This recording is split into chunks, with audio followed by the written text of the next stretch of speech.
This is Mirabella's Kitchen, and today I'm making pizza subs. If you'd like to cook with me, please check the description below for a list of the ingredients and a shout out to my patrons. I love pizza subs. They are very popular in my hometown, but I can never really find them here in California. I'm also going to be using my bread recipe one more time, but I'm not going to show that today. They came out slightly better than the last time that I made hoagies. So I'm taking a 28-ounce can of whole tomatoes in their juices and adding them to a mixing bowl. I'm going to be blending them down with my immersion blender to make them smooth, and this is because I am making a pizza sauce.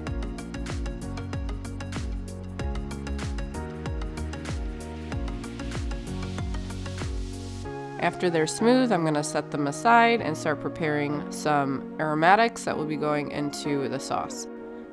I'm taking a large yellow onion, I'm removing the skin and cutting it in half, and I'm slightly removing the root. I want it to stay together, but I'm removing the hairiness of it. In a large saucepan, I melt 3 tablespoons of unsalted butter over medium-low heat. And while that starts to melt, I'm taking 4 cloves of garlic and using my grate plate to grate them down. When the butter is halfway melted, I swirl it around the pan and add some olive oil into the pan as well, and add in the onion.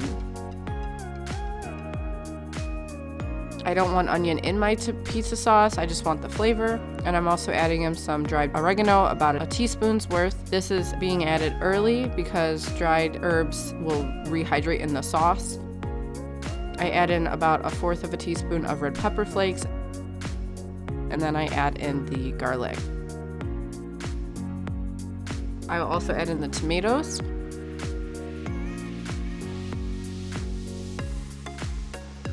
And some basil leaves, about 6 basil leaves, fresh basil. And I'm gonna cook this low and slow over medium-low heat for about an hour until it really cooks down. I also add in a pinch of sugar. This helps offset the acidity of the tomatoes. And you can tell it's already cooked down a bunch. I added it about halfway through.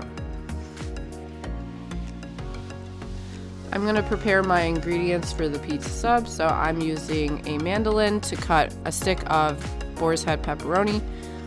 I only ended up needing half a stick, but I used the rest of it for cheese and crackers throughout the week.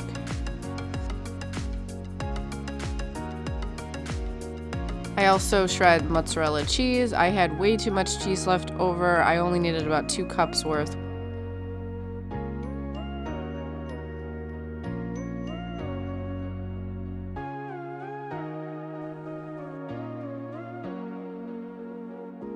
So I'm going to use my loaves as well as some store-bought hoagie loaves. I cut open the loaf, I add some pizza sauce. I don't want to add too much, just so it's nice and covered because it's going to saturate the sub and make it soggy if you use too much. I add some mozzarella cheese on top. As you can see, way too much cheese in that bowl. I don't need all that cheese.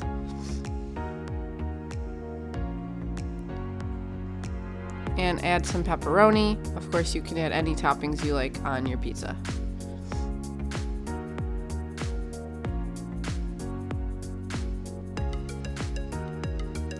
And I'm going to put this under the broiler on high for about 5 to 10 minutes, keeping a close eye on it so it doesn't burn. You want the cheese melted and the pepperoni is cooked.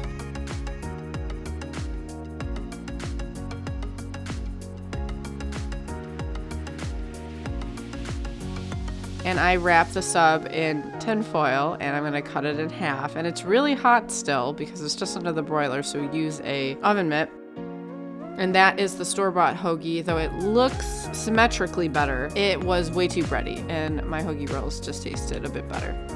And so those are my pizza subs. Thanks for joining me today. I make new videos on cooking every Thursday, but I'm a day late because I had some weird events happen this week.